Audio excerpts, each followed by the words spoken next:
அனைவருக்கும் வணக்கம். இந்த வீடியோவில் என்ன பார்க்க போகிறோம்னா, ஷெட்யூல் அப்படின்னா என்னன்னு சொல்லி பார்க்க போகிறோம். ஸோ அட்டவணை அப்படிங்கிறது நம்ம ஆல்ரெடி சொல்லிட்டோம். ஸோ டேபிள் ஃபார்மில் இருக்கக்கூடியது நமக்கு வந்து அட்டவணை. ஸோ நம்மளுடைய அரசமைப்பு புத்தகத்தில் சில முக்கியமான தகவல்களை நாம் அட்டவணைப்படுத்தி வச்சுருக்கோம்.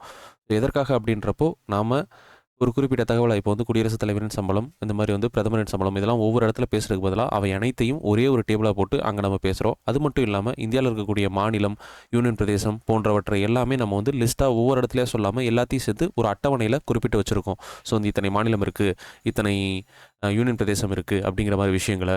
அடுத்ததாக வந்து பார்த்தோன்னா வந்து நிர்வாகம் தொடர்பான சில ரூல்ஸ் அண்ட் ரெகுலேஷன்ஸ். ஸோ வந்து என்னென்ன விஷயங்களை இப்போ ஒரு பஞ்சாயத்து ராஜில் என்னென்ன சப்ஜெக்ட்ஸை அவங்க பார்த்துக்கணும். இப்போ வந்து அடுத்து வந்து ஒரு பூங்கா அமைக்கிறது, இந்த மாதிரி சில விஷயங்கள் இருக்கும். இந்த மாதிரி கூட பல்வேறு விஷயங்களை நம்ம அட்டவணைப்படுத்தி வச்சுருக்காங்க. ஸோ அந்த அட்டவணைகளை தான் நம்ம இங்கே பார்க்க போகிறோம். டோட்டலாக எத்தனை அட்டவணை இருக்குன்னு சொல்லி பார்த்தோன்னா வந்து 12 அட்டவணைகள். சட்டம் நடைமுறைக்கு வந்தப்போ டோட்டலாக எத்தனை அட்டவணை இருந்துச்சு அப்படின்னு சொல்லி பார்த்தோன்னா கேட்கலாம். 8 அட்டவணைகள் இருந்தது. தற்போது 12 அட்டவணைகள் இருக்குது. அப்போ நமக்கு இப்போ இருக்கக்கூடிய 12 அட்டவணைகளோட நம்பர்ஸ் ரொம்ப முக்கியம். ஸோ வந்து இவற்றை வந்து கேட்குறதுக்கு அதிகமான வாய்ப்பு இருக்குது. ஏன்னா இதெல்லாம் வந்து ரொம்ப பேசிக்கான ஒரு ஏரியா.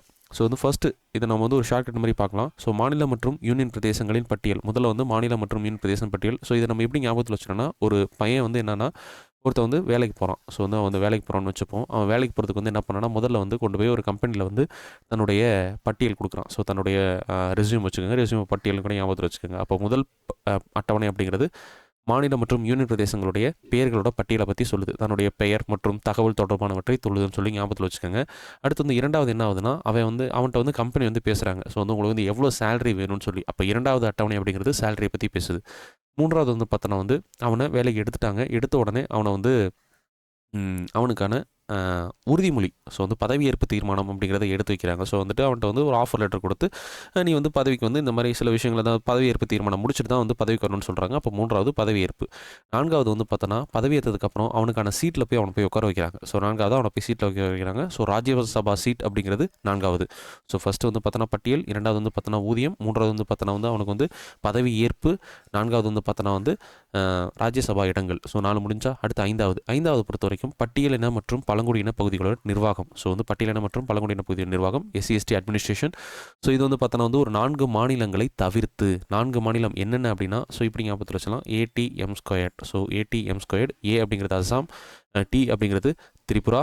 ஸோ அடுத்து வந்து M வந்து பார்த்தோன்னா வந்து மேகாலயா மற்றும் மிசோரம். ஸோ மேகாலயா மற்றும் மிசோரம், மணிப்பூர் வராது, மேகாலயா மற்றும் மிசோரம் அப்படிங்கிறது வரும். அடுத்ததாக ஸோ இப்போது இந்த 4 மாநிலத்தை பற்றி பேசலை. ஐந்தாவது இந்த 4 மாநிலத்தை பற்றி அப்போ எது பேசும்னா, 6வது ஷெட்யூல் பேசும். ஸோ 6வது அட்டவணை ATM² பற்றி மட்டும் பேசும். 5வது ATM² இல்லாததை பற்றி பேசும். ஸோ அடுத்தது 7வது. ஸோ இதற்கு மேலே எப்படி ஞாபகத்தில் வச்சலாம், 7 அப்படிங்கிறது ஸோ மத்திய அரசுக்கும் மாநில அரசுக்குமான அதிகார பகிர்வு. ஸோ வந்து ஒரு 7.5 ஞாபகத்தில் வச்சுக்கோங்க. ஏன்னா வந்து இவங்களுக்கும் அவங்களுக்கும் வந்து பார்த்தோம்னா இந்த அதிகாரத்தை பிரிச்சுக்கிறதுல எப்போவுமே ஒரு பிரச்சனை போயிட்டே இருக்குது அப்படின்ற மாதிரி ஞாபகத்தில் வச்சுக்கிறப்போ இது மறக்காது. அடுத்து வந்து 8. ஸோ 8நாலே வந்து மொழி சம்மந்தமானது. ஸோ 8 திக்கிலும் நம்மளோட மொழி பரவி இருக்குன்ற மாதிரி ஞாபகத்தில் வச்சுக்கோங்க. ஸோ இப்போ வந்து அப்ரூவ் பண்ணப்பட்ட இந்திய அரசின் மொழிகள் வந்து டோட்டலாக 22. ஆரம்பத்தில் இருந்ததை அடுத்து நம்ம பார்ப்போம்.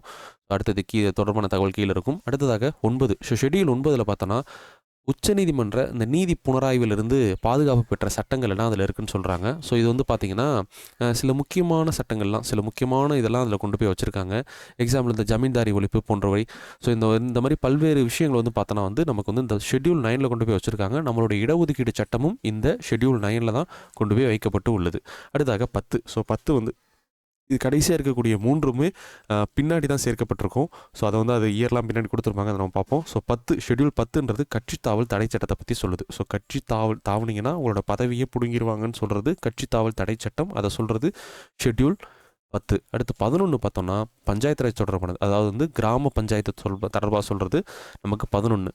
நகர் பஞ்சாயத்து, ஸோ நகராட்சி தொடர்பான விஷயங்களை சொல்கிறது நமக்கு வந்து 12. ஸோ வந்து 11, 12 பஞ்சாயத்து ராஜ் சம்மந்தமாக தான். ஒன்று வந்து கிராமத்தை சொல்லும், இரண்டாவது வந்து நகராட்சியை சொல்லும். 10 கட்சி தாவல் தடை சட்டம்.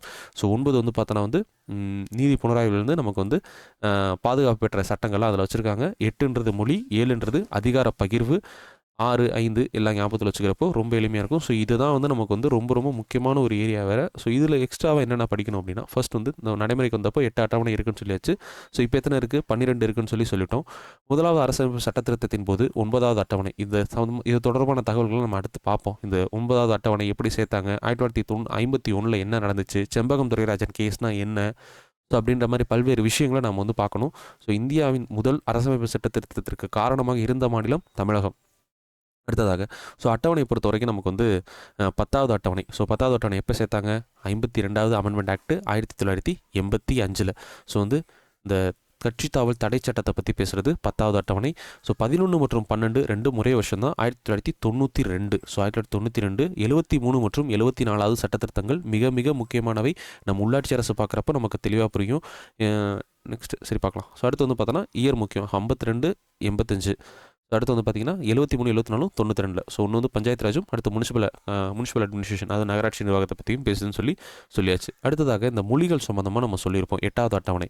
8வது அட்டவணையில் தொடக்கத்தில் இருந்தப்போ டோட்டலாக வந்து பார்த்தோன்னா வந்து முதல்ல 14 மொழிகள் தான் இருந்தது. 14 மொழிகள் தான் இருந்தது நம்ம 1950 நடைமுறைக்கு வந்தப்போ.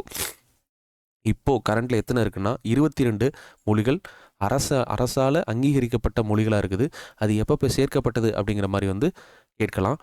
ஸோ முதல்ல வந்து பார்த்தோன்னா வந்து 21வது அரசமைப்பு சட்டத்திருத்தத்தின் அடிப்படையில் ஸோ வந்து சிந்தி மொழி அப்படிங்கிறது வந்து சேர்க்கப்பட்டிருக்கும். ஸோ இயர் பொறுத்த வரைக்கும் பார்த்தீங்கன்னா 1967. ஸோ அந்த 6 வந்து இப்படி 0 மாதிரி இதாகிடுச்சு 1967. ஸோ 21வது அரசமைப்பு சட்டத்திருத்தத்தின் அடிப்படையில் சிந்தி மொழி 1967 சேர்க்கப்பட்டிருக்கும். ஸோ வந்து 21 71 92. ஸோ 21லையும் 71லையும் 92லையும் பார்த்தோன்னா நமக்கு வந்து மொழிகள் சேர்க்கப்பட்டிருக்கும். ஸோ இதை கூட்டி பாருங்கள் 21 71. ஸோ இது 2 வந்துடும், இந்த பக்கம் கூட்டிங்கன்னா 92 வந்துடும். ஸோ வந்து பார்த்தீங்கன்னா இப்படி தான் நான் ஞாபகத்தில் வச்சுட்டேன். நெக்ஸ்ட் வந்து பார்த்தீங்கன்னா இயர் பொறுத்த வரைக்கும் இது 1967. நெக்ஸ்ட் வந்து அடுத்ததாக 71 வந்து 1992.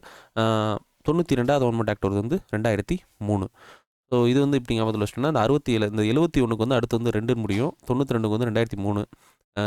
அடுத்ததாக சேர்க்கப்பட்ட மொழிகள். ஸோ இந்த 1961 ஒரு மொழி தான் சேர்த்துருப்பாங்க. 1992 பார்த்தீங்கன்னா 3 மொழிகள் சேர்த்துருப்பாங்க. ஸோ 3 மொழிகள் கொங்கணி, மணிப்புரி, நேபாளி. கொங்கணி, மணிப்புரி, நேபாளி. வந்து கொங்கணி, மணிப்புரி, நேபாளி. அடுத்து வந்து கேஎம்என் சொல்லி ஞாபகத்தில் வச்சுக்கோங்க. கேஎம்என் கொங்கணி, மணிப்புரி, நேபாளி. அடுத்து வந்து 92வது சட்டத்தின் அடிப்படையில் சேர்க்கப்பட்டது போடோ, டோக்ரி, மைதிலி, சாந்திலி. போடோ, டோக்ரி, மைதிலி, சாந்திலி வந்து இதனாலும் முக்கியம். எந்த வருஷம் 2003 சேர்க்கப்பட்டிருக்குது. 4 மொழிகளை 3 சேர்த்துருக்காங்க. ஸோ இது வந்து 2 3 4 முடியும். ஸோ 2 3 4 முடியும். ஸோ 4 மொழிகள் 2003 சேர்க்கப்பட்டிருக்கும் 92வது சட்டத்திட்டத்தின் அடிப்படையில்.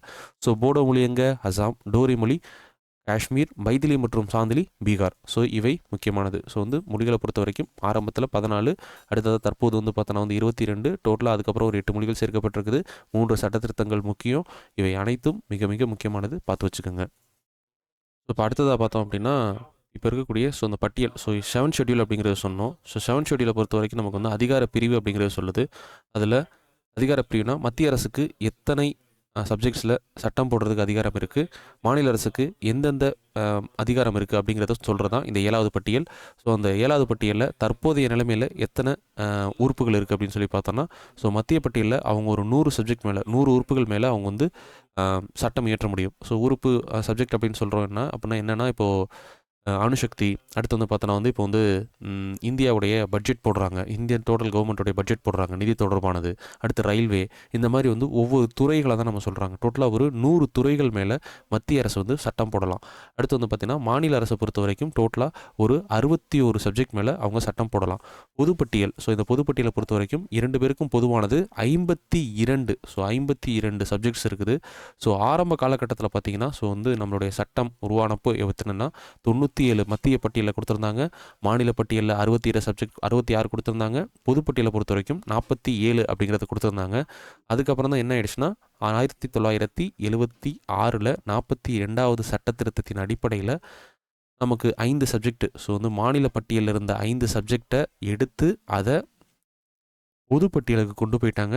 ஸோ அதில் தான் வந்து அப்படித்தான் கல்வி, வனம் மற்றும் காடுகள், அப்புறம் வந்து சுப்ரீம் கோர்ட், ஹைகோர்ட் தவிர மற்ற கோர்ட்டுடைய அட்மினிஸ்ட்ரேஷன், மற்ற கோர்ட்டுகளுடைய நிர்வாகம், அடுத்து வந்து weight. So weight and measure. So வந்து அளவீடுகள் தொடர்பானவை, அப்புறம் protection of birds and wild life sanctuary, so வந்து வனவிலங்கு சரணாலயம் போன்றவற்றை பாதுகாப்பு போன்ற 5 சப்ஜெக்ட்ஸை 42வது சட்ட திருத்தத்தில் தான் நமக்கு மாநில பட்டியலிருந்து பொதுப்பட்டியலுக்கு கொண்டு போயிட்டாங்க. ஸோ தற்போது இருக்கக்கூடிய நிலைமையும் முக்கியம், ஆரம்பத்தில் என்ன இருந்துச்சுன்னு முக்கியம். தற்போது 100 61 52 100 மத்திய பட்டியல், 61 மாநில பட்டியல், 52 பொதுப்பட்டியல்.